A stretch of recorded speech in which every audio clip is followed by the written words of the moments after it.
What's on your grocery list for Father's Day weekend? As usual, our Smart Shopper team got the ads early, and here's Chelsea Davis with a sneak peek. Bash's is keeping it fresh. For veggies, you'll pay 88 cents per pound of gold or red Arizona-grown potatoes.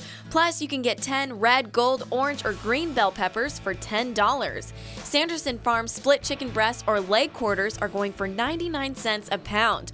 They also have a digital offer on several 16-ounce Blue Bunny ice cream containers, breaking it down to 49 cents each.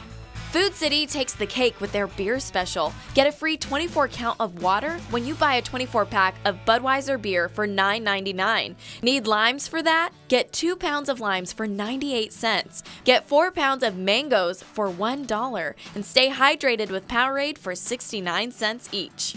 Is Dad a fan of breakfast instead? At Fry's, you can get a carton of large eggs for 69 cents. Mix and match any 4 General Mills cereal that have a free milk tag on them. You're going to pay $8, get 4 cereal boxes, and a free gallon of milk.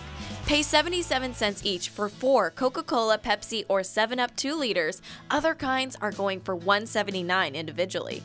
We have more grocery ads to tell you about, and we put them online for you. abc15.com/smartshopper.